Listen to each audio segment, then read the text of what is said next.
الدین الخالص.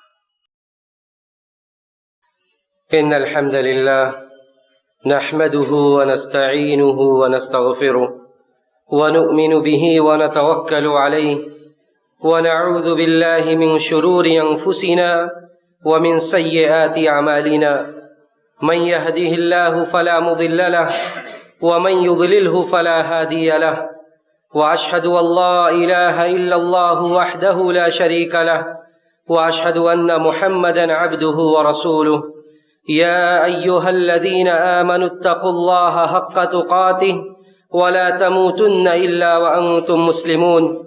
يا أيها الناس اتقوا ربكم الذي خلقكم من نفس واحدة وخلق منها زوجها وبث منهما رجالا كثيرا ونساء واتقوا الله الذي تساءلون به والأرحام إن الله كان عليكم رقيبا.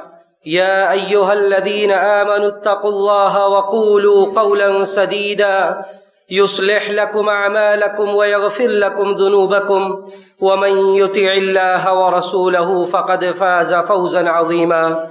أما بعد فإن خير الحديث كتاب الله وخير الهدي هدي محمد صلى الله عليه وسلم وشر الأمور محدثاتها وكل محدثة بدعة وكل بدعة ضلالة وكل ضلالة في النار.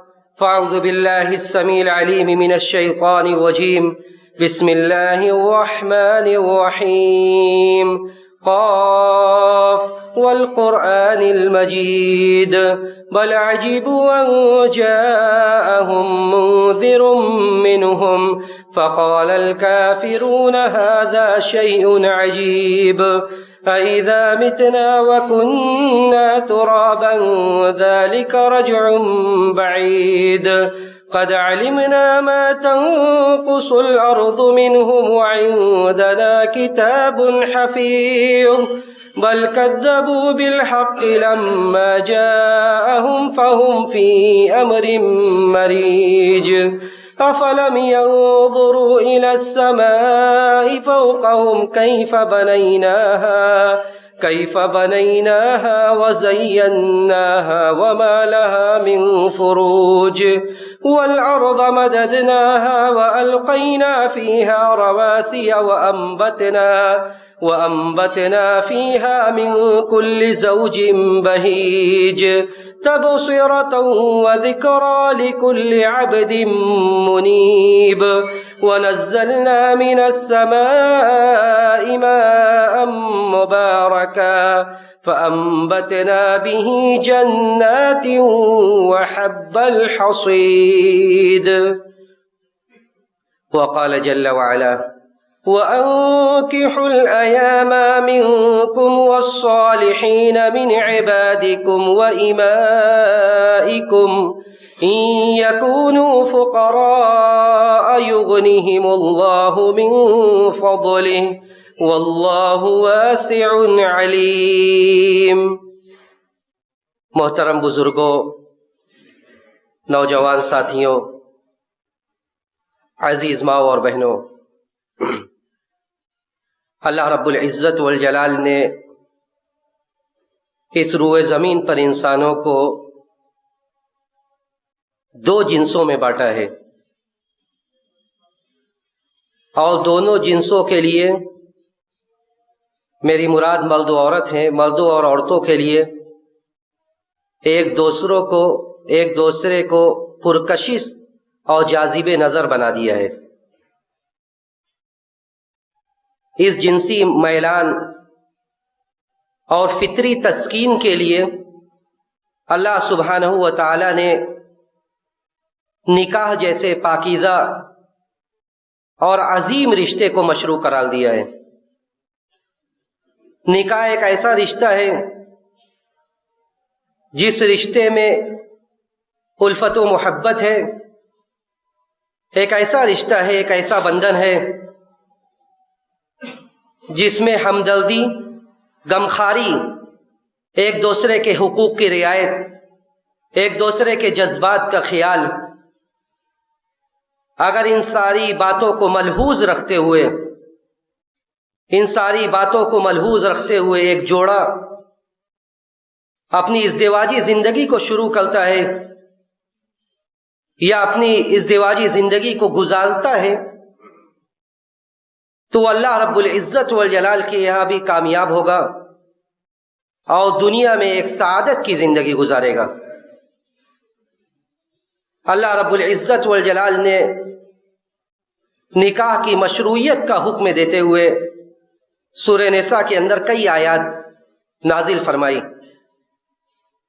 اللہ نے فرمایا کہ وَإِنْ خِفْتُمْ أَلَّا تُقْسِطُوا فِي الْيَتَامَى فَانكِحُوا مَا طَابَ لَكُم مِّنَ النِّسَاءِ مَثْنَىٰ وَثُلَاثَ وَرُبَاعَ فَإِنْ خِفْتُمْ أَلَّا تَعْدِلُوا فَوَاحِدَةً أَوْ مَا مَلَكَتْ أَيْمَانُكُمْ ذَلِكَ أَدْنَىٰ أَلَّا تَعُولُوا۔ زمانہ جاہلیت میں جو یتیم لڑکیاں ہوتی تھی اسے لوگ اپنے ماتحتی میں رکھ لیتے تھے، اس کے بعد اگر وہ خوبصورت ہوتی تھی، حسب و نسب والی ہوتی تھی تو اس سے نکاح کرتے تھے، ورنہ اسے ایسے ہی لٹکائے رہتے تھے۔ اللہ نے فرمایا کہ وَإِنْ خِفْتُمْ أَلَّا تُقْسِطُوا فِي الْيَتَامَى، اگر تمہیں اس بات کا خوف ہے کہ تم یتیموں کے سلسلے میں، یتیم لڑکیوں کے سلسلے میں عدل و انصاف نہیں کر پاؤ گے تو لڑکیاں بہت ہیں۔ فَانكِحُوا مَا طَابَ لَكُم مِّنَ النِّسَاءِ مَثْنَىٰ وَثُلَاثَ وَرُبَاعَ، اس کے علاوہ جو بھی لڑکیاں تمہیں پسند آئے، ایک نہیں صرف بلکہ دو دو، تین تین، چار تک سے تم شادی کر سکتے ہو۔ لیکن اللہ نے یہاں پہ یہ کنڈیشن اور شرط لگا دی کہ فَإِنْ خِفْتُمْ أَلَّا تَعْدِلُوا فَوَاحِدَةً أَوْ مَا مَلَكَتْ أَيْمَانُكُمْ، لیکن اگر تمہیں اس بات کا خوف ہو کہ تم عدل و انصاف نہیں کر پاؤ گے، اگر عدل و انصاف کا خوف ہو کہ تم جب ایک سے زائد بیویاں ہوگی تو تم ان کے درمیان انصاف نہیں کر پاؤ گے، تو ایک ہی پر اکتفا کرو۔ أَوْ مَا مَلَكَتْ أَيْمَانُكُمْ، یا تو جو لونڈیاں تمہارے ماتحت ہیں اسی پر اکتفا کرو۔ ذَلِكَ أَدْنَىٰ أَلَّا تَعُولُوا، یہ زیادہ قرین قیاس ہے کہ تم عدل و انصاف کرو اور ظلم و زیادتی سے دور رہو۔ یہاں پہ اللہ رب العزت والجلال نے جس لفظ کا استعمال کیا اس سے کئی مفسرین نے، ابن جریر نے اپنی تفسیر میں اور ابن کثیر نے اپنی تفسیر میں یہ ذکر کیا کہ اللہ نے یہ کہا کہ فَانكِحُوا مَا طَابَ لَكُم، یہ نکاح ایک ایسا رشتہ ہے جو ایسے ہی عشوائی طور پر جس کا فیصلہ نہیں لیا جاتا ہے، بلکہ یہ زندگی بھر کا ساتھ ہے، زندگی بھر کا ساتھ ہے جسے نبھانا ہے۔ اسی لیے اللہ نے کہا کہ ما طاب لکم۔ عام طور سے عربی گرامر اور عربی قواعد کے حساب سے جو عاقل ہیں ان کے لیے من کا استعمال ہوتا ہے، یعنی عربی میں جب استعمال ہونا چاہیے تھا کہ فَانكِحُوا مَن طَابَ لَكُم، جو تمہیں پسند ہے اس سے شادی کرو۔ اللہ نے یہاں ماں کا لفظ استعمال کیا جو غیر عاقل کے لیے استعمال ہوتا ہے۔ اس لفظ اس بات کی رعایت کرتے ہوئے یا اس بات کی طرف اشارہ کرتے ہوئے کہ یہاں پہ رشتے کے وقت صفات کو اور خوبیوں کو دیکھنا یہ ضروری ہے، صفات اور خوبیوں کو دیکھنا، ان کی کوالٹی کو دیکھنا یہ بھی ضروری ہے۔ اسی لیے کہا کہ ما طاب لکم، جو تمہیں اچھی لگے، جو خوبیاں تمہیں بھائیں ان خوبیوں کی وجہ سے شادی کرو۔ اور کن بنیاد پر شادی ہوتی ہے وہ آگے میں ذکر کرتا ہوں۔ تو اللہ نے یہاں پہ اس بات کا اشارہ کیا کہ جب زندگی بھر کا ساتھ ہے تو پورے ہوش کے ساتھ فیصلہ لیا جائے اور اس کے بعد کسی طرح کا پچھتاوا نہ ہو۔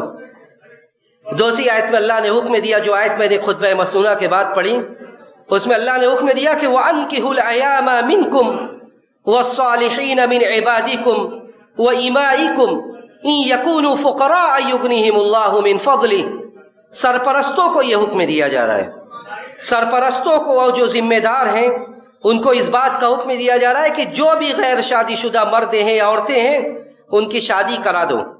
وَأَنكِحُوا الْأَيَامَ مِنكُمْ وَالصَّالِحِينَ مِنْ عِبَادِكُمْ، یہاں تک کہ جو غلام اور لونڈیاں بھی غیر شادی شدہ ہیں اور شادی کے لائق ہیں ان کی بھی شادی کرا دو۔ اس کے بعد اللہ نے اس خوف کا تذکرہ کیا جس خوف کی بنیاد پر شادی میں تاخیر ہوتی ہے۔ اللہ نے فرمایا کہ یکونوا فقراء یغنیہم اللہ من فضلہ، اگر فقر و فاقہ کا خوف ہے، ان یکونوا فقراء، اگر فقیر ہیں، محتاج ہیں، یغنیہم اللہ من فضلہ، تو اللہ رب العزت والجلال کی رحمت سے، اللہ کے فضل سے یہ کوئی بعید نہیں ہے کہ اللہ سبحانہ و تعالی شادی کے بعد انہیں بے نیاز کر دے، مالا مال کر دے۔ تو یہ کوئی خوف کھانے کی بات نہیں ہے، یہ کوئی ایسی بات نہیں ہے جس کی وجہ سے شادی میں تاخیر کی جائے۔ اللہ نے فرمایا یکونوا فقراء یغنیہم اللہ من فضلہ، اللہ انہیں اپنے فضل و کرم سے بے نیاز کر دے گا. واللہ واسع علیم. اللہ رب العزت والجلال علم والا ہے، بہت زیادہ علم والا ہے. اللہ کے نبی صلی اللہ علیہ وسلم نے اسی لیے فرمایا کہ ثلاث علی اللہ عونہم او ثلاث حق علی اللہ عونہم. 3 ایسے قسم کے لوگ ہیں جن کی مدد کرنا یہ اللہ کے اوپر واجب ہے، بشرطے یہ کہ ان کی نیت صادق ہو. المجاہد فی سبیل اللہ، ایک وہ مجاہد جو اللہ کے راستے میں نکل رہا ہے، اللہ کے لیے جہاد کر رہا ہے، اس کی مدد کرنا اللہ کے اوپر واجب ہے. والمکاتب الذی یرید الاداء، ایک وہ غلام جو پیسہ دے کر مکاتبہ کر کے اپنے مالک سے اس بات پر طے کرتا ہے کہ اتنی مدت میں وہ اتنا پیسہ دے گا اور وہ آزاد ہو جائے گا، تو اللہ اس کی مدد کرتا ہے. والناکح الذی یرید العفاف، اور ایسا ہی وہ نکاح کرنے والا جس کی نیت میں پاک دامنی ہوتی ہے، وہ اس بات کی نیت کرتا ہے کہ دنیا کے ان فتنوں سے، دنیا میں ان مغریات سے بچنے کا صرف واحد طریقہ یہ ہے کہ وہ ایک نیک خوبصورت لڑکی کو دیکھ کر اس سے نکاح کے بندھن میں بن جائے تاکہ وہ صحیح طرح سے سعادت اور نیک بختی کی زندگی گزارے. جب اس کی یہ نیت ہوتی ہے تو اللہ رب العزت والجلال کے اوپر ایسے آدمی کی مدد کرنا یہ واجب ہوتا ہے. تو نبی علیہ الصلوۃ والسلام نے فرمایا کہ یہ ایسا فریق ہے جس کی مدد واجب ہے، کیونکہ یہ نبیوں کی سنت ہے. کوئی بھی نبی ایسا نہیں تھا جس کے پاس بیوی نہ ہو. اللہ نے فرمایا کہ وَلَقَدْ أَرْسَلْنَا رُسُلًا مِّن قَبْلِكَ وَجَعَلْنَا لَهُمْ أَزْوَاجًا وَذُرِّيَّةً، کہ ہم نے بہت سارے رسولوں کو بھیجا. وَجَعَلْنَا لَهُمْ أَزْوَاجًا وَذُرِّيَّةً، ان کے لیے ہم نے بیویاں بنائی، ان کے لیے ہم نے اولاد بنائی. اس لیے بیویوں کو نہ لانا، شادی نہ کرنا، اولاد نہ پیدا کرنا یہ کوئی تقوی اور طہارت کا معیار نہیں ہے، بلکہ اللہ نے فرمایا کہ وَجَعَلْنَا لَهُمْ أَزْوَاجًا وَذُرِّيَّةً، ہم نے انہیں بیوی بچوں والا بنایا. اسی لیے نبی علیہ الصلوۃ والسلام کے چند صحابہ، مشہور روایت ہے، جب آپ کے بیوی کے پاس حضرت عائشہ رضی اللہ تعالیٰ عنہ سے آ کر پوچھتے ہیں کہ اللہ کے رسول کی زندگی گھر میں کیسی تھی، آپ کیسی عبادت کرتے تھے. جب اللہ کے رسول کی عبادت کے بارے میں، آپ کی بندگی کے بارے میں خبر دیا گیا، فَكَأَنَّهُمْ تَقَالُّوهَا، تو ان لوگوں نے کم جانا اور کہا کہ کہاں نبی اور کہاں ہم. جب اللہ کے رسول صلی اللہ علیہ وسلم واپس آئے، آپ کو خبر دی گئی کہ فلاں فلاں آئے تھے اور ایسے ایسے کہا. اللہ کے رسول صلی اللہ علیہ وسلم نے صحابہ سے عام خطاب کیا اور کہا کہ انتم الذین قلتم کذا وکذا، تم لوگوں نے ایسے اور ایسے کہا ہے.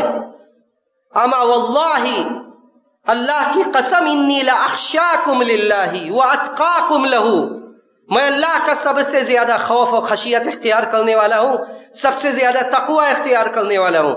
لیکن ایسا نہیں ہے کہ اس تقوی اور طہارت نے مجھے جو جائز اور مباح کام ہے اس سے روک دیا ہے، بلکہ انی اصوم و افطر، لیکنی اصوم و افطر، میں روزہ بھی رکھتا ہوں، افطار بھی کرتا ہوں، بعض دن میں روزہ نہیں بھی رہتا ہوں.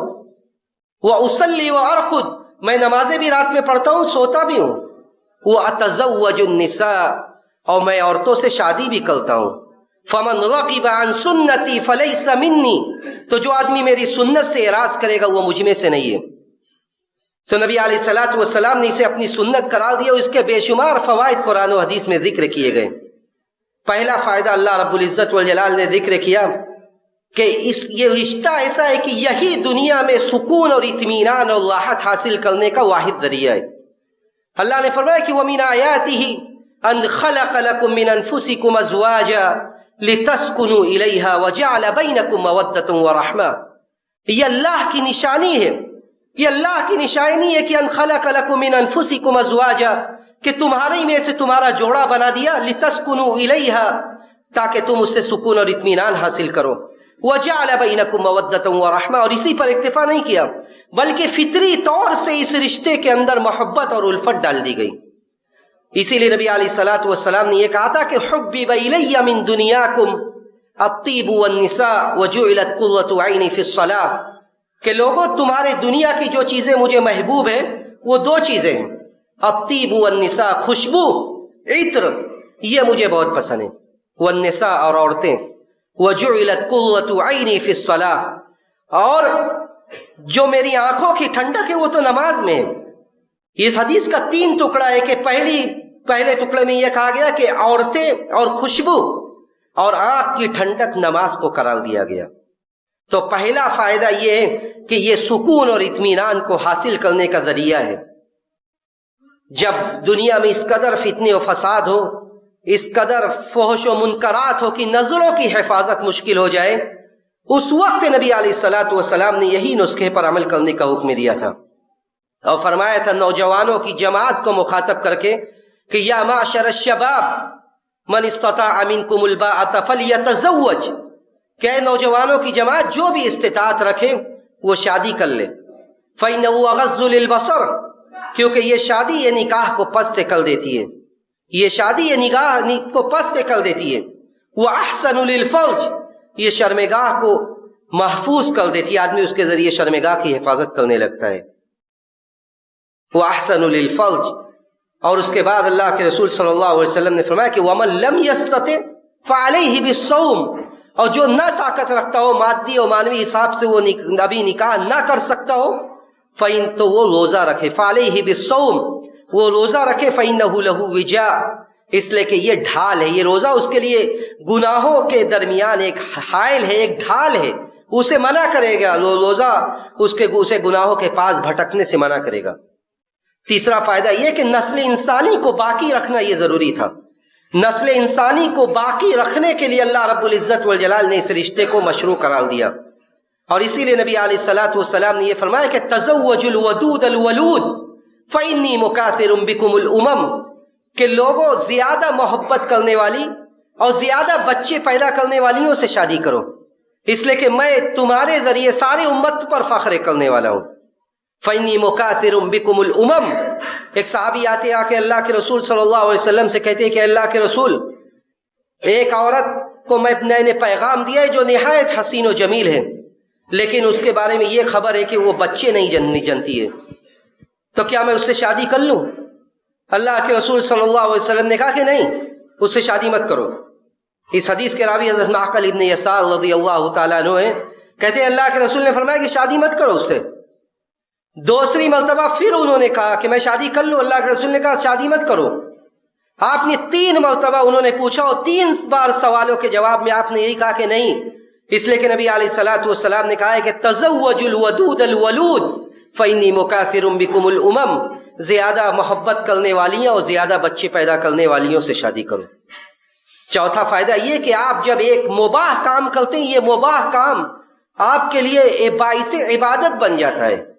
جب اللہ کے رسول صلی اللہ علیہ وسلم نے صحابہ اکرام سے کہا کہ وفی بغض احدکم صدقہ، ایک آدمی اپنے بیوی کے پاس آتا ہے جائز ضرورت کو پوری کرنے کے لیے، اپنی خواہشات کی تکمیل کے لیے آتا ہے، جمع کرتا ہے، مباشرت کرتا ہے، اس میں اس کے لیے اجر و ثواب ہوتا ہے۔ صحابہ اکرام نے کہا کہ ایاتی احدنا شہوتہ ویکون لہ فیہا اجر، یہ تو بڑی عجیب و غریب بات ہے کہ ایک آدمی اپنی شہوت پوری کرنے کے لیے آتا ہے اور اس پر اسے اجر ملتا ہے۔ نبی علیہ الصلوۃ والسلام نے جواب دیا کہ ارأیتم لو وضع فی حرام اکان علیہ وزر، تمہارا کیا خیال ہے تم لوگوں کا، اگر کوئی آدمی یہی ضرورت ناجائز راستوں پر جا کر پوری کرے تو اکان علیہ وزر، کیا اسے اس پر گناہ ملے گی یا نہیں ملے گی؟ صحابہ کرام نے کہا ہاں۔ تو اللہ کے رسول صلی اللہ علیہ وسلم نے فرمایا کہ ایسے ہی جب وہ آدمی جائز راستے پر جائز طریقے سے اپنی اس خواہشات کی تکمیل کرتا ہے تو اس پر اسے اجر بھی ملتا ہے۔ تو اتنے سارے فوائد کے فوائد کے رہتے ہوئے انسان کسی بھی مجبوری کے بغیر شادی میں تاخیر کرے تو اس کا انجام بہت ہی خراب ہونے والا ہے۔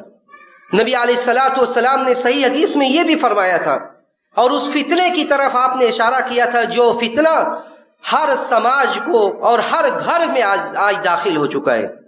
نبی علیہ الصلوۃ والسلام نے فرمایا تھا کہ اذا اتاکم من ترضون دینہ وخلقہ فزوجوہ الا تفعلوہ تکن فتنۃ فی الارض وفساد عریض، کہ لوگوں جب بھی کوئی ایسا رشتہ ہے، من ترضون دینہ وخلقہ، جس کے دین سے اور جس کے اخلاق سے تم راضی ہو، جو لڑکا دیندار ہے، جو باکردار ہے، تو اس سے اپنے لڑکی کی، اپنے بہن کی شادی کر دو۔ اگر ایسا نہیں ہوگا تو اس فتنے کے لیے تیار رہو جو فساد عریض، ایک ایسا فتنہ ہوگا جو بہت بڑے پیمانے پر چھائے گا، جو قوم و سماج میں اس طرح داخل ہوگا کہ پھر اس کی تلافی مشکل ہوگی۔ آج فتنہ و فساد کس کی شکل میں ہمارے گھروں میں داخل ہے، یہ ہم سے مخفی اور پوشیدہ نہیں ہے۔ آج جھوٹی شان و شوکت کے خاطر، آج جھوٹی شان و شوکت کی خاطر کتنے جوانوں کی نوجوانی، ان کی جوانی کی امنگیں، ان کی تمنائیں اور ان کی آرزویں ہماری جھوٹی شان و شوکت کی بھیٹ چڑھ چکی ہے۔ ہم نے اپنے لیے ایک اسٹیٹس و معیار قائم رکھا ہے، اپنے لیے ایک اسٹیٹس و معیار قائم کر دیا ہے جو خود ساختہ ہے، جس کے بنانے والے ہم خود ہیں، کہ جب اس کسوٹی اور معیار تک ہم پہنچ پائیں گے اس کے بعد ہی شادی کریں گے، یا اس کے بعد ہی ہم شادی کروائیں گے، جس کا نتیجہ یہ ہے کہ 30 سالہ 35 سالہ لڑکے شادیوں کے لیے پریشان ہیں، ان کی شادی نہیں ہو رہی ہے۔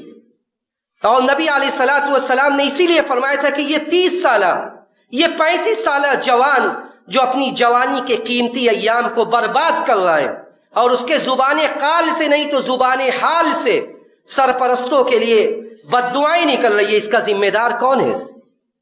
نبی علیہ الصلوۃ والسلام نے یہ نہیں کہا تھا کہ آپ ایک خود ساختہ معیار قائم کر لیں کہ جب یہ اس معیار تک ہم پہنچیں گے تبھی شادی کریں گے۔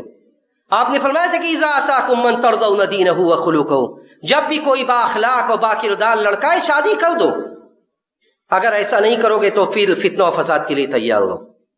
دوسری طرف لڑکیوں کے سلسلے میں بھی کہا تھا کہ ایسا معیار مت قائم کرو کہ اس معیار کی لڑکیاں ہی نہ ملیں۔ تنکح المرأۃ لاربع، مسلمان کس چیز سے شادی کرتے ہیں، کس بنیاد پر انہیں شادی کرنا چاہیے، یہ نبی علیہ الصلوۃ والسلام نے کہا کہ تنکح المرأۃ لاربع، 4 چیزوں کے بنیاد پر شادی کی جاتی ہے۔ 3 بنیاد تو وہ ہے جسے دوسرے قوم دوسرے لوگ دیکھتے ہیں، لمالہا ولحسبہا ولجمالہا۔ یہود و نصارہ و کفار کیا دیکھتے تھے؟ ان کا مال، خوبصورتی، حسب و نسب۔ ولدینہا، مسلمان کیا دیکھتے ہیں؟ دیندار لڑکیوں سے شادی کرو۔ فاظفر بذات الدین، فاظفر بذات الدین تربت یداک، جو خوبصورت، اس حدیث کا قطعاً مطلب یہ نہیں ہے کہ ایک لڑکی خوبصورت نہ ہو اور اس کی خوبصورتی کو دیکھنا منع کیا گیا، بلکہ دیندار ہو، خوبصورت ہو، فبیہا ونعمت، یہ زیادہ بہتر ہے۔ لیکن جو سب سے پہلی چیز دیکھنی چاہیے وہ دینداری ہے۔ خوبصورتی وقت کے ساتھ زائل ہو جائے گی، جوانی وقت کے ساتھ ختم ہو جائے گی، لیکن یہ زندگی کا یہ رشتہ جب عورت دیندار نہیں ہوگی تو سارے زندگی کا رونا ہوگا۔ تو نبی علیہ الصلوۃ والسلام نے فرمایا کہ فاظفر بذات الدین تربت یداک، اگر دیندار لڑکیوں سے شادی نہیں کرو گے تو تمہارے ہاتھ خاک آلود ہو۔ صحابیات کی تربیت، اپنے زمانے کے لوگوں کی تربیت نبی علیہ الصلوۃ والسلام نے کس طرح کی تھی؟ حضرت انس کہتے ہیں کہ حضرت ام سلیم کو حضرت ابو طلحہ رضی اللہ تعالیٰ عنہ نے پیغام دیا نکاح کا۔ ابو طلحہ رضی اللہ تعالیٰ عنہ نے جب پیغام دیا، انہوں نے کہا کہ آپ ایسے آدمی ہیں، ایسا رشتہ ہے آپ کا کہ آپ جیسے رشتے کو ٹھکرایا نہیں جا سکتا، لیکن اصل بات یہ کہ آپ کافر ہیں، آپ کافر ہیں اور میرا نکاح آپ سے جائز نہیں ہے، آپ اسلام لے آئیں، میں آپ کے اسلام کو حق محل تسلیم کر لوں گی۔ یعنی ان کے نظر میں کوئی چیز اہمیت کی حامل تھی تو وہ صرف اور صرف اسلام، دین۔ ام سلیم کہتی ہیں اسلام لے آئیے، اسی کو میں حق محل تسلیم کر لوں گی۔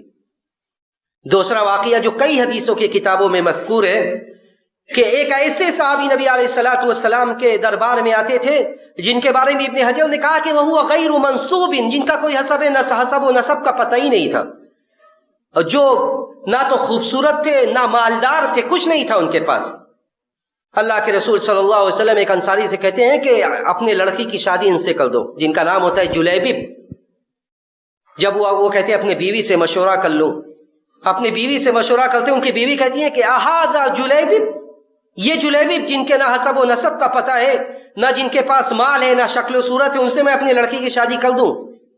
جو بات محل استشہاد ہے، جو بات سننے کے لائق ہے، وہ یہ کہ اس دور میں، جس دور میں اللہ اور اس کے رسول کی بات کا ویلو اور اہمیت تھی، ایک نوجوان لڑکی کیا آواز دیتی اپنے ماں باپ کو، وہ سنیے۔ اس کے باپ اپنے بیوی کی بات سن کر، شوہر بیوی کی بات سن کر نکلنے کے لیے تیار ہوتا ہے کہ جا کر نبی علیہ الصلوۃ والسلام کو جواب دے دوں کہ میری بیٹی کی شادی اس آدمی سے نہیں ہو سکتی۔ وہ لڑکی سنتی رہتی ہے ساری باتیں، پھر اس کے بعد پوچھتی ہے کہ ماجرا کیا ہے، بتاتے اس کے والد۔ وہ لڑکی کہتی ہے کہ اتردون امر رسول اللہ صلی اللہ علیہ وسلم، کہ آپ لوگ اللہ کے رسول صلی اللہ علیہ وسلم کی بات کو رد کریں گے؟ اصل بات یہ کہ اللہ کے رسول صلی اللہ علیہ وسلم نے تو اس بندے سے شادی کے لیے میرا پیغام بھیجا ہے وَتَرُدُّونَ أَمْرَ رَسُولِ اللَّهِ صلی اللہ علیہ وسلم. یہ ایک نوجوان لڑکی کی فیلنگ اور اس کا احساس تھا جو یہ کہہ رہی ہے کہ نبی کے فرمان کو آپ رد کر رہے ہیں. یہ وہ جلیبیب تھے جس کے بارے میں نبی علیہ الصلوۃ والسلام نے سب سے بڑا انہیں نسب دیا اور کہا کہ ہذا منہ وانا منہ، کہ میں اس میں سے ہوں اور وہ مجھ سے ہے، کہ اس جلیبیب کا کوئی نسب نہیں ہے تو اس کا نسب نامہ مجھ سے ملتا ہے. تو اللہ کے رسول صلی اللہ علیہ وسلم کے اس صحابی کے لیے اس لڑکی نے یہ کہا کہ جب نبی نے پیغام دیا ہے تو اللہ رب العزت والجلال مجھے ضائع نہیں کرے گا. تو یہ اس زمانے کے لوگوں کا احساس تھا جو آج مفقود ہے. آج بہت سارے معیار ہیں لیکن جو اصل معیار تھا، جو شریعت کی نظر میں جو معیار تھا، آج اس معیار کو چھوڑ دیا گیا ہے. اس کے بعد ازدواجی زندگی کو صحیح طرح سے گزارنے کے لیے کچھ ایسے پہلو ہیں جس پر غور کرنا بہت ضروری ہے. دیکھیے، مرد اور عورت جب ایک اس رشتے میں بنتے ہیں تو یہ ایک معاہدہ ہوتا ہے، ایک کانٹریکٹ ہوتا ہے جسے دونوں کو مل کر نبھانا ہوتا ہے. ایسا نہیں کہ اس میں دونوں میں سے کوئی ایک بیکار ہے، بلکہ مردوں کی اپنی ذمہ داری ہے، عورتوں کی اپنی ذمہ داری ہے. اللہ رب العزت والجلال نے فرمایا کہ وَكَيْفَ تَأْخُذُونَهُ وَقَدْ أَفْضَىٰ بَعْضُكُمْ إِلَىٰ بَعْضٍ وَأَخَذْنَا مِنْكُمْ مِيثَاقًا غَلِيظًا. یہ بہت بڑی ذمہ داری ہے، یہ بہت سخت عہد و پیمان ہے. جس رشتے میں انسان بنتا ہے ایک اجنبی کو لے کر، اللہ کے ایک کلمے کی بنیاد پر اسے اپنے عقد میں لے آتا ہے، یہ بہت بڑی ذمہ داری ہوتی ہے. تو نبی اللہ رب العزت والجلال نے فرمایا کہ تم مہر اس سے کیسے واپس لے سکتے ہو؟ وَقَدْ أَفْضَىٰ بَعْضُكُمْ إِلَىٰ بَعْضٍ، جبکہ بعض سے لطف اندوز ہو چکے ہیں. وَأَخَذْنَا مِنْكُمْ مِيثَاقًا غَلِيظًا، اور بڑا سخت عہد و پیمان انہوں نے لے رکھا ہے. ابن جریر طبری کہتے ہیں کہ اس عہد و پیمان سے مراد یہ ہے کہ جو شادی کے وقت دونوں ایک دوسرے کے بارے میں کہتے ہیں کہ وہ اس کی ذمہ داری اٹھائے گا، شوہر کا سوچتا یہ کہتا یہ عہد و پیمان یہ کرتا ہے کہ اگر رکھے گا تو صحیح طرح سے رکھے گا، اس نے اخلاق کے ساتھ رکھے گا، اور اگر نہیں پسند آئی تو اما تسریحم باحسان، اچھی طرح سے جدا کر دے گا، اسے رکھ کر اس کی زندگی کو اجیرن نہیں بنائے گا. تو یہی عہد و پیمان ہے جو بہت بڑی ذمہ داری ہے. اور یہ رشتہ ایسا ہے جو سکھ دکھ کا ساتھ ہے، یہ سکھ دکھ کا ساتھ ہے. ایسا نہیں کہ زندگی میں جب رخا ہے، جب مالداری ہے تو اس وقت بیوی کا ساتھ ہے، اور جب پریشان ہے آدمی تو اسے تانا دینے لگے، بلکہ یہ سکھ دکھ کا ساتھ ہے. اور نبی علیہ الصلوۃ والسلام کی زندگی میں یہ نمونہ ہے. حضرت خدیجہ کس طرح آپ کو نبوت کے وقت جب آپ پریشان تھے، آپ کس طرح پریشانی کے وقت میں آپ کا ساتھ دے رہی تھی. کہتی کہ اللہ واللہ لا یخزیک اللہ ابدا، اللہ آپ کو رسوا نہیں کرے گا، آپ پریشان نہ ہو. لا واللہ لا یخزیک اللہ ابدا، یہ ایک مثالی بیوی ہیں، کہتی ہیں کہ اللہ آپ کو رسوا نہیں کرے گا، آپ پریشان نہ ہو. تیسرا یہ بات دونوں رکھیں کہ یہ محبت کا یہ رشتہ ہے. اللہ کے نبی صلی اللہ علیہ وسلم نبوت کی ذمہ داری اور پورے عالم اسلام کی ذمہ داری کے باوجود آپ اپنی بیویوں کے ساتھ کس طرح رہتے تھے. حضرت عائشہ کہتی ہے کہ جہاں سے میں پانی پیتی تھی وہاں سے آپ پانی پی لیتے تھے. جس ہٹی کو میں نوچ کر، ابو داؤد کی صحیح روایت ہے، جس ہٹی کو میں جہاں سے نوچتی تھی میں رکھتی تھی، اللہ کے رسول صلی اللہ علیہ وسلم اٹھا کے وہیں سے نوچ لیتے تھے. یہ ساری چیزیں کس لیے؟ یہ ساری چیزیں اس لیے کہ یہ محبت ہے. انہیں ضرورت ہے کہ آپ محبت کا احساس کرائیں. اور جب عہد و پیمان کو سوچا جائے گا، سمجھا جائے گا کہ ایک لڑکی سب کچھ چھوڑ کے آپ کے عقد میں آ رہی ہے تو آپ کی بہت ساری ذمہ داری ہے. اور تو جب اس رشتے کو شروع کیا جا رہا ہے اس وقت ایک بات جو ساری باتوں کا خلاصہ ہے وہ یہ ہے کہ ہم یا آپ یا کوئی بھی اگر اس رشتے کی شروعات اللہ رب العزت والجلال کی رضا اور اس کے خوشنودی کے کاموں سے کرے تو اس میں برکت ہے. اور اگر وہ نافرمانی کے کاموں سے اس رشتے کی شروعات کرے، نمازوں کو چھوڑ کر اس رشتے کو شروع کیا جائے، دوسرے منکرات کو اپنا کر اس رشتے کو شروع کیا جائے، تو معاف کیجیے ایسے رشتے میں، ایسے نکاح میں کوئی برکت نہیں ہونے والی ہے، بلکہ آپ اس بد فعلی کا، اس غلط کام کا اثر آپ اپنی ازدواجی زندگی میں بھی محسوس کریں گے. سفیان ابن عیینہ اور فضیل ابن عیاض دونوں سے یہ قول منقول ہے کہ فضیل ابن عیاض کہتے تھے کہ انی لأعصی اللہ، کہ میں اللہ کی نافرمانی کرتا ہوں، وعارف ذالک، جب اللہ کی نافرمانی والا کام کرتا ہوں تو میں یہ چیز پہچانتا ہوں. کس میں پہچانتا ہوں؟ فی خلق دابتی وخلق امراتی وفی فار بیتی، ہر چیز میں پہچانتا ہوں. میرے اس غلط کام کا اثر کن چیزوں میں ہوتا ہے؟ میرے چوپایوں کے بدکنے میں اس کے بد اخلاقی میں ہونے لگتا ہے، وہ بدکنے لگتا ہے میرا جو چوپایا ہوتا ہے. وفی خلق امراتی، میری عورت کے اخلاق میں میں محسوس کرنے لگتا ہوں. اگر وہ بد اخلاق ہو رہی ہے، اگر وہ نمازوں کو چھوڑ رہی ہے، تو آپ نے شروعات وہاں سے کی ہے، اور آپ کے غلط فعل کا، غلط کام کا اثر پورے ازدواجی زندگی پر ہے. حتیٰ وفی فاری بیت، یہاں تک کہ گھر کے اندر کوئی چوہا پایا جا رہا ہے تو اس میں بھی آپ کے گناہوں کا اثر ہوگا. تو ضرورت اس بات کی ہے کہ ہم ان سارے چیزوں کو سوچ سمجھ کر ایک نئے اور پاکیزہ رشتوں کی شروعات کریں. اللہ رب العزت والجلال سے ہم یہی دعا کرتے کہ بار الہ جو اس پاکیزہ رشتے میں بننے کی کوشش کر رہے بار الہ تو ان کی مدد فرما. جو رشتہ کو شروع کر چکے تو نے شریعت کے مطابق رشتہ نبھانے والا بنا دے. بار الہ جو با اولاد ہیں تو ان کی اولاد کو ان کے لیے باعث سعادت بنا دے. جو بے اولاد ہے بار الہ تو انہیں اولاد کی نعمت سے مالا مال فرما دے. ہم میں جو بیمار ہیں تو انہیں ان کی بیماری سے شفائے کامل عاجل نصیب فرما. جو اس دنیا سے چلے گئے تو انہیں کروڑ کروڑ جنت نصیب فرما. ہمارا جب اس جہان فانی سے جانے کا وقت آئے تو ہمیں اس بات کی توفیق دے کہ ہمارا آخری کلمہ کلمہ توحید ہو. وآخر دعوانا الحمد للہ رب العالمین. الحمد للہ علی احسانی والشکر له علی توفیقہ وامتنانی. واشهد ان لا اله الا الله تعظیما لشأنه واشهد ان محمدا عبد الله ورسوله الداعي الى رضوانه. ان الله وملائكته يصلون على النبي يا ايها الذين امنوا صلوا عليه وسلموا تسليما. اللهم صل على محمد وعلى ال محمد كما صليت على ابراهيم وعلى ال ابراهيم انك حميد مجيد. اللهم بارك على محمد وعلى ال محمد كما باركت على ابراهيم وعلى ال ابراهيم انك حميد مجيد. اللهم اعز الاسلام والمسلمين، اللهم اعز الاسلام والمسلمين واذل الشرك والمشركين ودمر اعداء الدين واحمي هودة الاسلام يا رب العالمين. اللهم انصر امة محمد، اللهم انصر امة محمد، اللهم ارحم امة محمد رحمة عامة. ربنا ظلمنا انفسنا وان لم تغفر لنا وترحمنا لنكونن من الخاسرين. ربنا آتنا في الدنيا حسنة وفي الآخرة حسنة وقنا عذاب النار. عباد الله رحمكم الله، إن الله يأمر بالعدل والإحسان وإيتاء ذي القربى وينهى عن الفحشاء والمنكر والبغي يعظكم لعلكم تذكرون. اذكروا الله يذكركم وادعوه يستجب لكم ولذكر الله تعالى أعلى وأولى وأعز وأجل وأكبر.